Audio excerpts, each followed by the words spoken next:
Photo వాళ్ళ బాధ పట్టుకోవాలి విలేకరు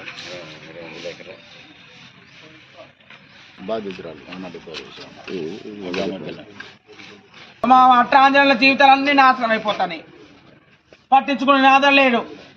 రాజకీయాలు పట్టించుకోరు, పార్టీలు పట్టించుకోరు, ఎవరు పట్టించుకోరు. ఎంతో మంది చచ్చిపోతాళ్ళు, ఎంతో మందిని చంపుతాళ్ళు.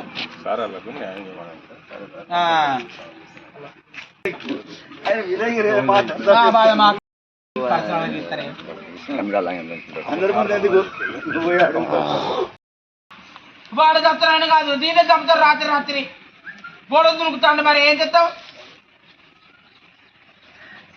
మేము అందుకు వచ్చి కదా కూర్చున్నది. మేము అందవరలో ఎప్పుడు కానీ మేము ఇట్లాంటి మేము పనులు చేయలేదు, మాకు అవసరం కూడా లేదు.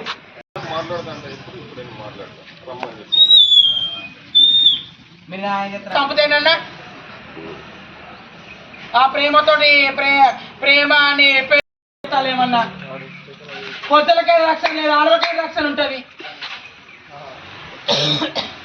మొన్న ఆంధ్రలో చంపినారికి నేను మందమల్లో ఉంటాను. నా పేరు చందన. నన్ను ఒక అబ్బాయి ఒక 3 months నుంచి వెళ్ళి ట్రాప్ చేశాడు.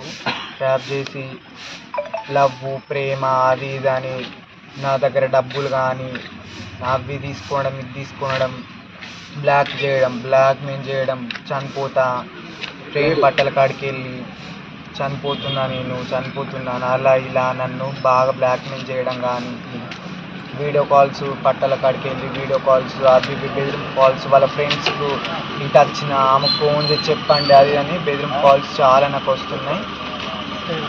అందుకు నేను భరించలేక మా వాళ్ళని తీసుకొని చిత్తూరు వచ్చాను. అతను వాళ్ళ అమ్మ నాన్నతో హ్యాపీగా ఉండాలి, మా కమ్యూనిటీతో నేను హ్యాపీగా ఉండాలి. నన్ను బ్లాక్మెయిల్ చేయడము అది ఇది నాకు టార్చర్ అవుతలేదు. అతను హ్యాపీగా ఉండాలి, నేను హ్యాపీగా ఉండాలి మా వాళ్ళతో. సో అందరికీ నమస్తే. నేను ఒక ట్రాన్స్ మహిళని మందమర్లో ఉంటాను. తిని వచ్చేసి నా కోడలు. ఒక 4 నెల 5 నెలల నుండి ఒక అజయ్ అనే వ్యక్తి నా కోడల్ని నెంబర్ తెలుసుకొని ట్రాప్ చేసి ప్రేమ అనే ఒక లైన్లో తీసుకొని తనని వ్యక్తిగతంగా వాడుకొని నువ్వు ఇంత ఇస్తేనే నాతో ఉండాలి, ఇంత చేస్తేనే నాతో ఉండాలి, లేకుంటే నాకు లేదు, లేకుంటే నేను చనిపోతా అని పట్టల కాడికి పోయి ట్రాక్ మీదకి పోయి వీడియో కాల్ చేయడము, లేకుంటే నేను మందు దాగి చనిపోతా అనడము, లేకుంటే నేను సూసైడ్ అటెంప్ట్ చేసుకుందామని చాలా విధాలంగా తనని అనడం జరిగింది.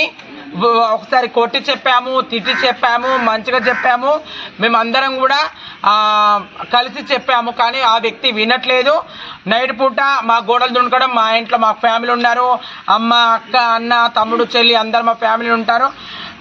ఈమె కోసం నైట్ గోడలు దునకడము, మేము అట్లా కూడా బెదిరిస్తే నేను కాదని వాడు వ్యతిరేకంగా మాట్లాడడం జరిగింది. ఇప్పుడు తను ఒక్కటే అంటుంది, అత్తయ్య నాకు టార్చర్ అవుతుంది, వాడు ఏదైనా పైసా కోసం ఏదైనా కూడా వాడు వ్యక్తిగతంగా డబ్బులు అడగడం జరుగుతుంది, నా వల్ల కావట్లేదు, వాడు ఏమన్నా కూడా నేను చనిపోతా, నేను సూసైడ్ అటెంప్ట్ చేసుకుంటా, నేను పట్టాల పడతా అని బెదిరించడము వాడు జరిగింది. అందుకనే ఇప్పుడు ఆ అమ్మాయి ముందుకు రావడం జరిగింది, నా కోడలు. వాడు మేము వచ్చాము, వాడిని మందలిద్దామని మేము వచ్చాము, మమ్మల్ని వాడు పారిపోయాడు. అందుకే వాడి ఇంటి ముందు కూడా కూర్చోవడం జరిగింది.